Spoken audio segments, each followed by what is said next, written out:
Bienvenidos al programa Propósitos de Vida, presentado por embajadores del reino y con la conducción del pastor Octavio Moreno Velandia. Prepárate para descubrir, reflexionar y alcanzar los propósitos divinos que transformarán tu vida. Inspírate y crece espiritualmente con cada episodio. Bienvenidos. Hermanos y amigos, aquí estoy de nuevo compartiendo con ustedes la palabra del Señor. Estamos hablando acerca de la segunda venida de Cristo. En el programa anterior hablé acerca del rapto de la iglesia. Hoy quiero hablar acerca de la última semana de Daniel. Pero para entenderlo un poco más, el fondo histórico, en el libro de Daniel hay, en el capítulo 9, a partir del versículo 24, una profecía que se llama las 70 semanas de Daniel. Esas semanas no son semanas de días, son semanas de años, día por año. Y esa profecía de las 70 semanas tiene 3 periodos para su cumplimiento. El primer periodo es de 49 años. O sea, 7 semanas de años, 7 por 7, 49. Y la Biblia enseña ahí en Daniel 9 que esa profecía tuvo cumplimiento desde la orden que dio el rey babilónico para la restauración de Jerusalén hasta la terminación del templo y de los muros de Jerusalén. Se gastaron 49 años en el regreso y la reconstrucción de la ciudad y del templo. Y dice que cuando se cumplieron los 49 años, entonces comenzó el segundo periodo, desde la terminación de la reconstrucción del muro hasta la venida del Mesías príncipe, es decir, hasta cuando Cristo murió en la cruz.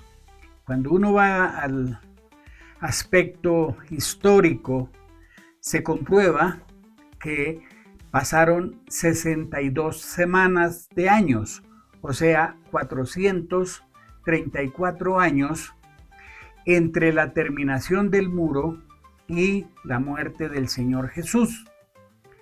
Y ese cumplimiento nos lleva a 69 semanas, 7 en el primer periodo, 62 semanas en el segundo, y queda 69 semanas. Para cumplir las 70 semanas queda una semana pendiente.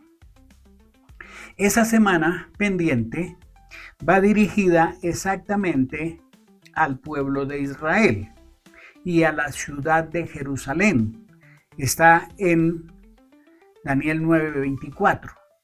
Pero el versículo 27 dice algo muy interesante y yo quiero que miremos en la Biblia, porque esa profecía de Daniel 9, versículo 27, tiene un cumplimiento muy importante del cual estoy hablando.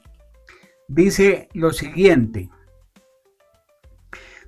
Daniel 9:27, durante una semana, ese príncipe confirmará su pacto con muchos, pero a la mitad de la semana suspenderá los sacrificios y las ofrendas. Después de muchas repugnantes cosas, vendrá el destructor hasta que llegue el fin y caiga sobre el desolador lo que está determinado que le sobrevenga.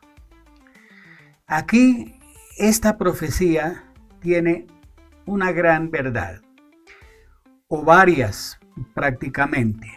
Dice que surgirá un personaje, habla de un personaje, de un príncipe que vendrá. Ese será el anticristo. Hará un pacto con muchos.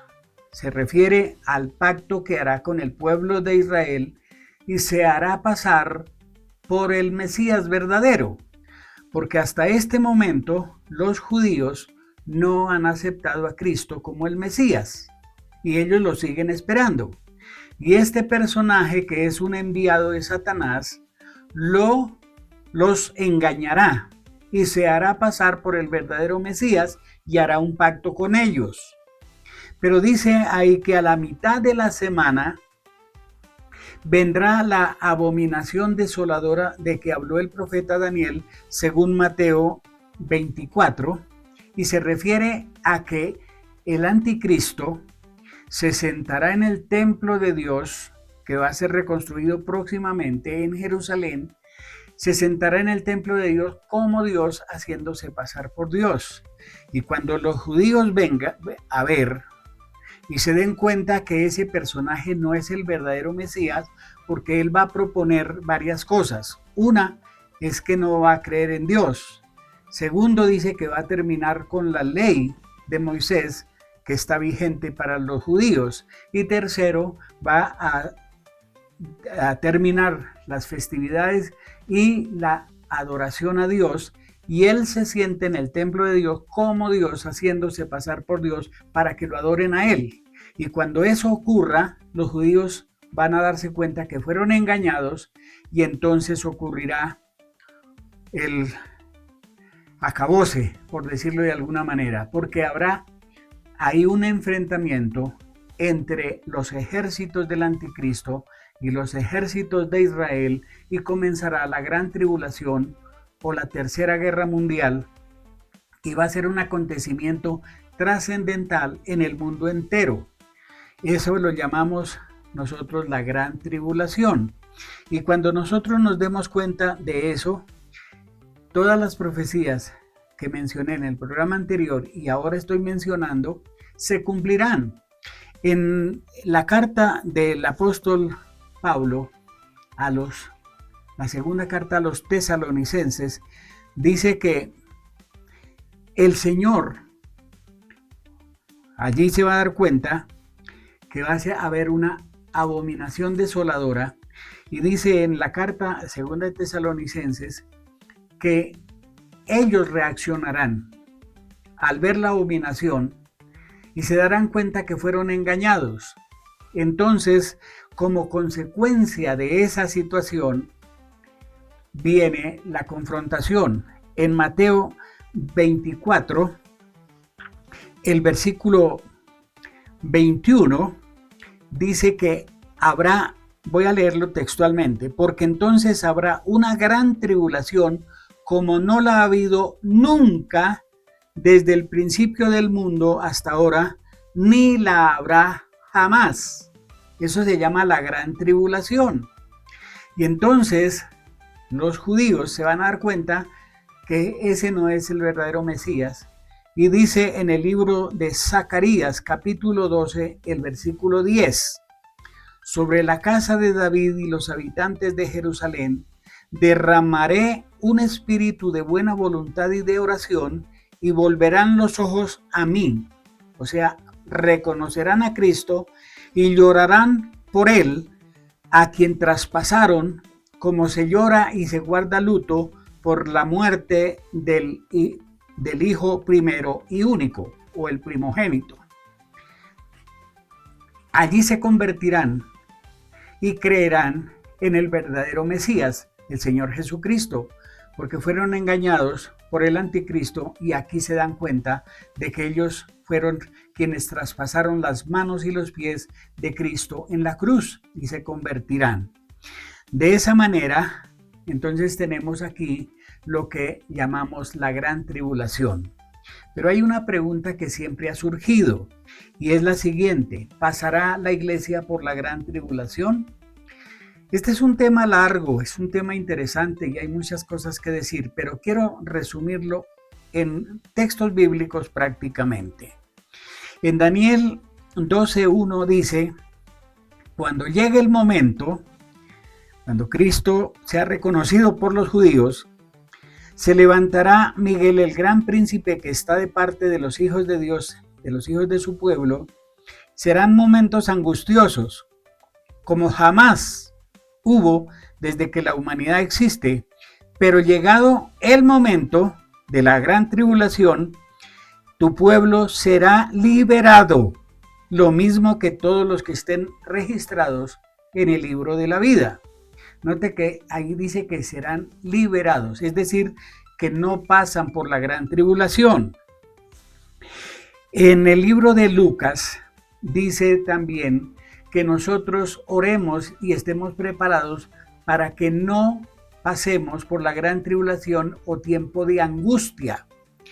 En la carta del apóstol Pablo a los Tesalonicenses capítulo 5 y el versículo 9 dice: pues Dios escogió salvarnos por medio de nuestro Señor Jesucristo y no derramar su enojo sobre nosotros. Está hablando en ese capítulo acerca de la gran tribulación.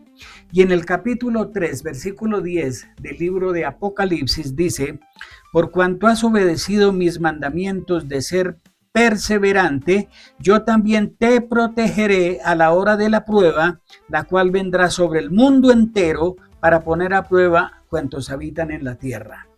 Noten que la iglesia no pasará por la gran tribulación. Ahí hemos encontrado 4 versículos. Mateo nos dice claramente que será tiempo de gran tribulación, pero la iglesia no pasará. Daniel 12:1, Lucas 21:36, primera Tesalonicenses 5:9, Apocalipsis 3:10. Esos versículos nos dicen que la iglesia no pasará por la gran tribulación, sino que será librada a la hora de la prueba que viene sobre el mundo entero. Esto es muy interesante saber. Estamos a punto de empezar estas profecías bíblicas y la iglesia tiene que estar preparada para encontrarse con el Señor y ser librada de la gran tribulación, porque nosotros ya estaremos en ese tiempo con el Señor. Hermanos, espero que estas bendiciones, estas enseñanzas de la palabra de Dios edifiquen su vida y que Dios sea guardándonos y estar preparados para el encuentro con el Señor. Bendición, amados hermanos, que Dios les guarde y hasta nuestro próximo programa. Gracias por acompañarnos. Recuerda que la próxima semana tenemos mucho más contenido preparado, así que no se lo pierdan. Nos vemos pronto.